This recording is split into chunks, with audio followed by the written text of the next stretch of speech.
द्रवों का प्रवाह पढ़ेंगे।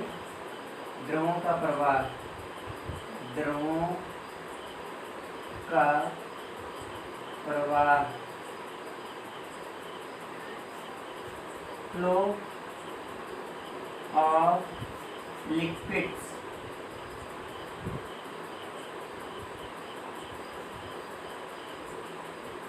तो सबसे पहले ये देखेंगे कि द्रवों का प्रवाह कैसे होता है। तो जो द्रव होते हैं उनका प्रवाह किस दिशा में होता है। तो इसको समझने से पहले आप लोगों को ये समझना है द्रव क्या है। एक ऐसा पदार्थ जिसका कोई निश्चित आकार नहीं होता है और आयतन निश्चित होता है, वो क्या कहलाता है? द्रव कहलाता है। जैसे कि लिख सकते हैं, वे पदार्थ जिनका आकार निश्चित, जिनका आयतन निश्चित, जिनका आयतन निश्चित परंतु आकार अनिश्चित होता है,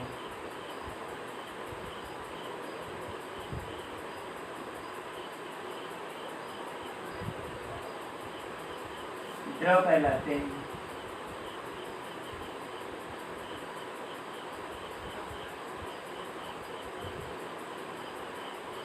अर्थात यदि किसी द्रव को किसी बर्तन में रख देंगे तो वह द्रव उस बर्तन का आकार ले लेगा। यदि जब किसी पदार्थ को किसी बर्तन में रख दें तो वह पदार्थ उस बर्तन का आकार ले ले, परंतु उसका जो आयतन है वो आयतन उतना ही रहे। आयतन में कोई परिवर्तन ना हो लेकिन आकार में परिवर्तन हो जाए, तो ऐसे पदार्थ को द्रव कहते हैं। जैसे कि अभी पानी है, पानी को किसी बर्तन में रखेंगे, जितना पानी रखेंगे पानी तो उतना ही रहेगा, अर्थात उसका आयतन उतना ही रहेगा, लेकिन उसका जो आकार है बर्तन का रूप धारण कर लेगा। इस प्रकार से पानी जो है द्रव कहलाएगा। तो अब द्रव का प्रवाह कैसे होता है? जिस प्रकार से ताप का प्रवाह अधिक ताप से कम ताप की ओर होता है, उसी प्रकार से द्रव का प्रवाह ऊंचे स्तर से नीचे स्तर की ओर होता है, हमेशा ऊंचे स्तर से नीचे स्तर की ओर। जैसे मान लीजिए एक लेवल ये है और एक लेवल ये है, तो द्रव का प्रवाह हमेशा इस डायरेक्शन में होगा। तो ये द्रव का प्रवाह होगा, लेकिन कितने तरीकों से होता है? तो यह प्रवाह मुख्यतः दो तरीकों से होता है। वो कौन कौन से तरीके हैं? पहला हो जाएगा आपका धारा रेखी प्रवाह। धारा रेखी प्रवाह, stream line flow, stream line flow, ये हो जाएगा धारा रेखी प्रवाह।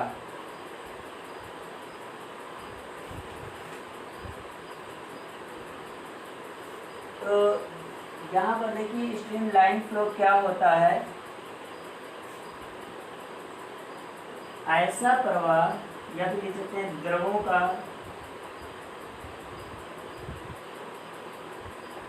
ऐसा प्रवाह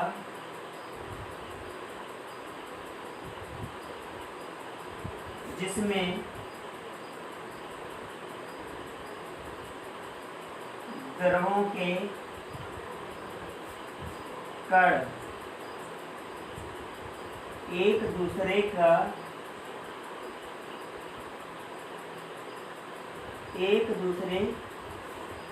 का अनुसरण करते हों, धारा रेखी प्रवाह कहलाता है।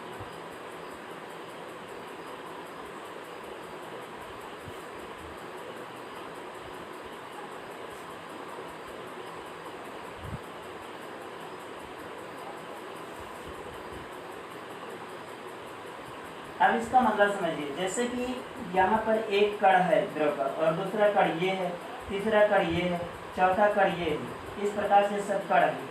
तो एक दूसरे का अनुसरण करें। जैसे कि ये कण इस दिशा में ऐसे ऐसे जा रहा है, ऐसे यहाँ पर पहुँचा, तो ये भी कण इसी दिशा में ऐसे ऐसे जाएगा और यहाँ पर पहुँच जाएगा, तो ये भी कण यही डायरेक्शन में। तो ये जितने भी कण हैं ये सब कण पहले वाले कण के डायरेक्शन में जाएंगे। जैसे ये कण इधर मुड़ गया तो ये भी सब कण इधर मुड़ जाएंगे। तो ऐसे प्रवाह को धारा रेखी प्रवाह कहते हैं। अर्थात जो दो कण हैं इसमें जो आगे वाला कण जिस दिशा में जाएगा उसी दिशा में पीछे वाला कण जाएगा। इस प्रकार से जो पीछे वाला द्रव का कण है ये आगे वाले द्रव के कण का अनुसरण करता है। तो यह प्रवाह द्रव का धारा रेखी प्रवाह कहलाता है। और इसमें वेग जो होता है वो कणों के सापेक्ष निश्चित होता है।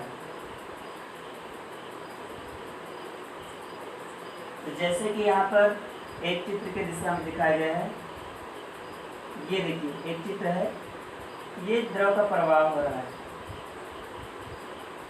इस तरह से।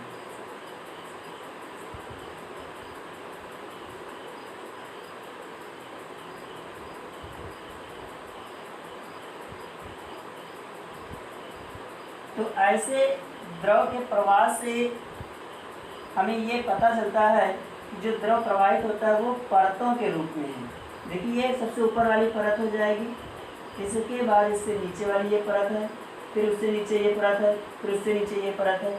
तो इस प्रकार से जो द्रव का प्रवाह हो रहा है वो परतों के रूप में हो रहा है, लेकिन ये परतें एक दूसरे को कहीं पर नहीं काटती हैं। इससे हम ये कह सकते हैं कि जो द्रव का प्रवाह होता है वो परतों के रूप में होता है, लेकिन ये परतें जो हैं एक दूसरे को कहीं पर नहीं काटती हैं। क्योंकि जैसे ये कण है इस दिशा में जा रहा है, उसी के पीछे ये कण उसी दिशा में जाएगा, अपनी दिशा को परिवर्तित नहीं करेगा। तो ऐसे प्रवाह को धारा रेखी प्रवाह कहते हैं। अगला क्या होता है? विक्षुब्ध प्रवाह। तो विक्षुब्ध प्रवाह क्या होता है वो समझ लीजिए।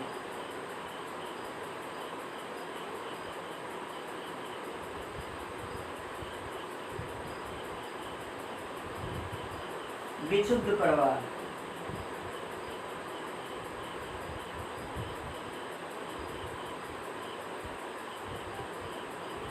Turbulent flow.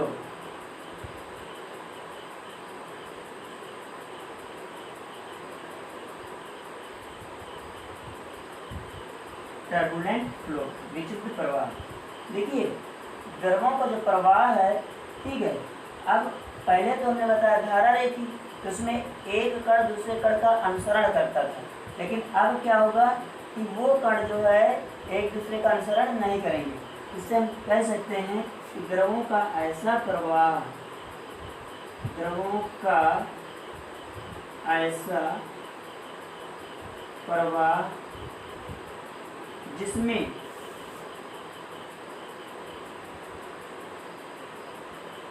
प्रत्येक कण प्रत्येक द्रव का कण लिखते, द्रव का कण एक दूसरे का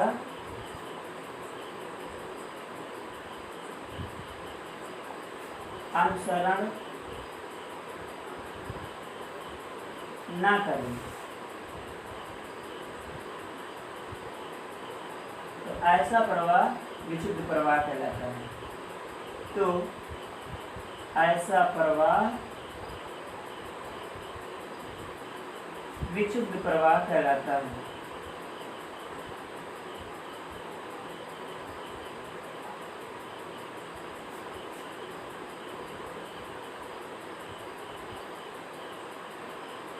अब इसका मतलब ये हुआ कि जैसे मान लीजिए ये कण है और ये कण, दो कण है द्रव के, तो ये कण अगर इस दिशा में जा रहा है तो जरूरी ये कण इस दिशा में जाए, ये इस दिशा में जा सकता है।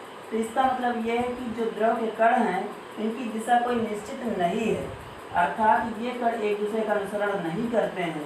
तो द्रव के ऐसे प्रवाह को विक्षुब्ध प्रवाह कहते हैं। जैसे कि उदाहरण के लिए यहाँ पर एक चित्र बना है, कुछ द्रव के कण ऐसे इस दिशा में जा रहे हैं और कुछ द्रव कण ऐसे इस दिशा में जा रहे हैं। तो इस प्रकार से जो प्रवाह हो रहा है ये ऐसे घूम कर ऐसे घूम रहे हैं। इस प्रकार से इनकी कोई निश्चित आकृति नहीं है, ये ऐसे घूम रहे हैं। तो एक द्रव का प्रवाह जो है ये क्या कहलाएगा, विक्षुब्ध प्रवाह कहलाएगा। अर्थात इनके द्रव के जो कण हैं उनकी गति की दिशा कोई निश्चित ना हो, तो ऐसे प्रवाह को द्रव का विक्षुब्ध प्रवाह कहलाता है। अब देखिए विक्षुब्ध प्रवाह कब होता है, ये समझने के पहले आप लोग को समझना होगा क्रांतिक वेग, द्रव का क्रांतिक वेग क्या होता है।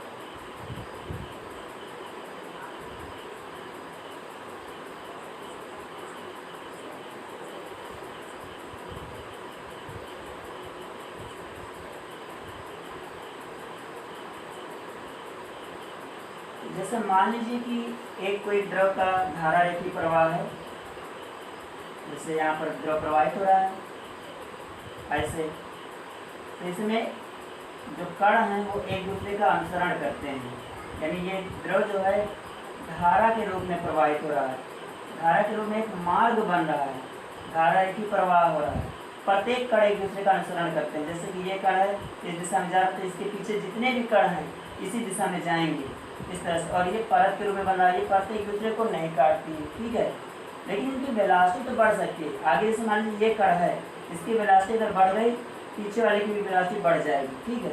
जरूरी नहीं कि इनकी वेलोसिटी कांस्टेंट हो, नियत हो, ये जरूरी नहीं है, लेकिन ये जरूरी है कि इसकी जो परतें हैं एक दूसरे को कभी नहीं काटेंगी। अभी तक ये जो है धारा रेखी प्रवाह है, लेकिन जब इसकी वेलोसिटी बहुत ही ज़्यादा हो जाएगी तो एक ऐसी स्थिति आएगी कि इसके मार्ग में परिवर्तन होगा और इसके पीछे वाले कण हैं ये पीछे वाले कण आगे वाले कणों का अनुसरण नहीं करेंगे और ये एक दूसरे को काट देंगे। तो ऐसे प्रवाह को क्या कहेंगे, द्रव का विक्षुब्ध प्रवाह। ठीक, जब इसका वेलोसिटी बढ़ा देंगे तो एक नियमित यानी एक निश्चित कह सकते हैं, एक निश्चित वेग या फिर इसको कह सकते हैं क्रांतिक वेग, क्रांतिक वेग, क्रिटिकल वेलोसिटी, क्रांतिक वेग को VC से रिप्रेजेंट करते हैं। तो वह वेग जहां तक द्रव का प्रवाह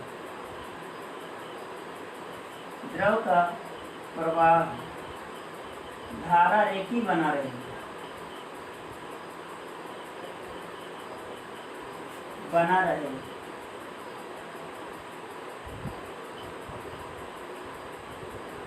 क्रांतिक वेग कहलाता है।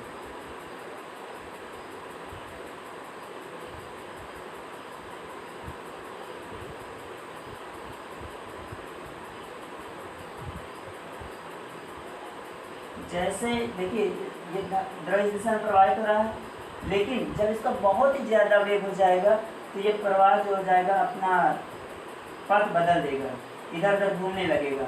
तो ऐसे वेग को क्या कहेंगे, विक्षुब्ध प्रवाह। लेकिन जिस वेग पर ये पथ को बदलेगा वह वेग क्या कहलाएगा, क्रांतिक वेग।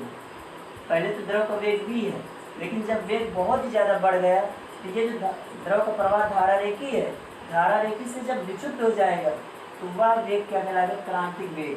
या फिर हम कह सकते हैं कि एक ऐसा वेग जिस पर द्रव का प्रवाह धारा रेखी से विक्षुब्ध प्रवाह में हो जाए वह वेग क्रांतिक वेग कहलाता है। अब इसके बाद अगला पॉइंट श्यानता आता है।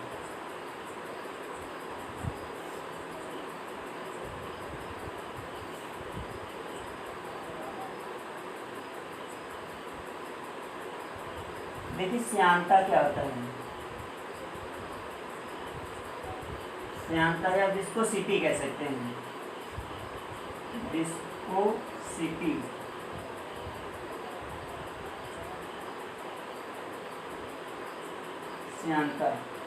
श्यानता का तात्पर्य क्या होता है, गाढ़ा पदार्थ। जैसे कि कोई चीज़ है, अगर कोई द्रव है बहुत ही ज़्यादा गाढ़ा है तो अधिक श्यान है, कम गाढ़ा है तो कम श्यान है। श्यानता का तात्पर्य यही है कि पदार्थ कितना ज़्यादा गाढ़ा है। जैसे कि एक ये द्रव का प्रवाह है, ये द्रव का प्रवाह है,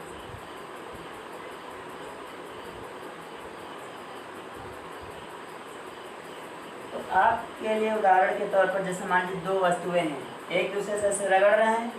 जब रगड़ रहे हैं तो इन दोनों वस्तुओं की जो परत है, एक ये परत एक ये परत, दोनों परतों के मध्य एक घर्षण बल कार्य करता है, फ्रिक्शन फोर्स। और वह घर्षण बल जो है इन दोनों के सापेक्ष गति का विरोध करता है। वह बल क्या कहलाएगा? श्यान बल कहलाएगा। जैसे कि ये द्रव प्रवाहित हो रहा है तो इन द्रव की परतों के मध्य एक घर्षण बल कार्य करता है। घर्षण बल इसके मध्य कार्य करता है द्रवों की परतों के मध्य। द्रव की परतों के मध्य एक घर्षण बल कार्य करता है। ठीक है, यह बल क्या कहलाएगा? श्यान बल। जो यह बल है श्यान बल, इसके प्रवाहित होने वाले वेग में परिवर्तन करता है, अर्थात कमी लाता है। जो सापेक्ष वेग है उस सापेक्ष वेग को कम कर देता है। इसी कारण जो सबसे ऊपरी वाली परत होती है इसका वेग अधिकतम होता है। फिर जैसे नीचे जाते हैं उस परत का वेग उससे कम, फिर उससे नीचे वाली परत का वेग उससे कम, उससे नीचे वाली परत का वेग उससे कम, उससे नीचे वाली परत का वेग उससे कम। जैसे जैसे नीचे जाएंगे जो सतह पर है उसका वेग क्या हो जाता है? शून्य हो जाता है। तो यहाँ पर अधिकतम वेग होगा, अधिकतम वेग, फिर उससे कम वेग,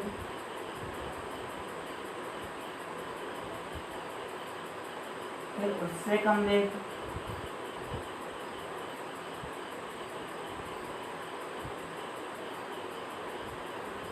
जैसे जैसे नीचे जाएंगे वेग घटता जाएगा और एक ऐसी स्थिति आएगी सतह पर शून्य वेग हो जाएगा। यह जो वेग शून्य हुआ इसके कारण हुआ इन परतों के मध्य जो घर्षण बल कार्य करता है और वह बल श्यान बल कहलाता है। श्यान बल दोनों परतों के मध्य सापेक्ष वेग का विरोध करता है। इस प्रकार जैसे जैसे नीचे जाएंगे वेग घटता जाएगा। वेग घटने का यह गुण क्या कहलाता है? श्यानता। तो जिस पदार्थ की श्यानता अधिक होगी उसमें श्यान बल अधिक कार्य करेगा और उसका वेग कम होगा, और जिस पदार्थ की श्यानता कम होगी उसका श्यान बल कम कार्य करेगा और उसका वेग अधिक होगा। जैसे कि उदाहरण के लिए मान लीजिए कि एक कीप है, उसमें पहले जल को डालें तो वो जल जल्दी नीचे पास हो जाएगा। उसके बाद यदि मान लीजिए ग्लिसरीन को डाल दें उसमें तो ग्लिसरीन देर में पास होगी, जबकि मात्रा उतनी ही रहेगी, जितना आयतन ग्लिसरीन का उतना ही आयतन जल का है, लेकिन जल जल्दी बाहर निकल जाएगा लेकिन ग्लिसरीन बाद में बाहर निकलेगी। इसका मेन तात्पर्य यह है कि जल की श्यानता कम है और ग्लिसरीन की श्यानता अधिक है। तो ग्लिसरीन के परतों के मध्य जो बल कार्य करता है वो श्यान बल अधिक है और जल के परतों के मध्य जो बल कार्य करता है वो श्यान बल कम है। तो श्यानता का यही कारण है।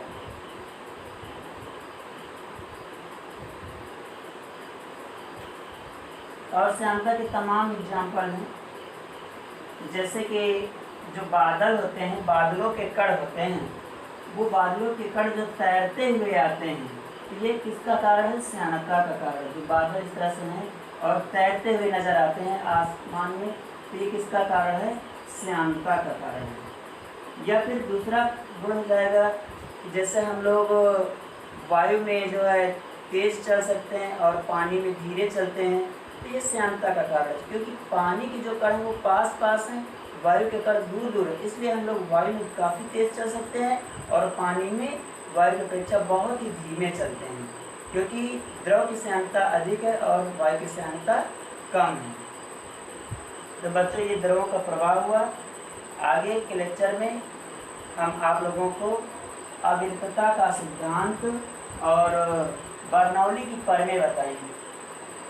अगले लेक्चर में अविरतता का सिद्धांत और बर्नौली की परमें बताएंगे। का सिद्धांत और बर्नौली की परमें, जो कि एग्जाम के लिए बहुत ही इम्पोर्टेंट है और कंपटीशन में बहुत पूछे जाती है।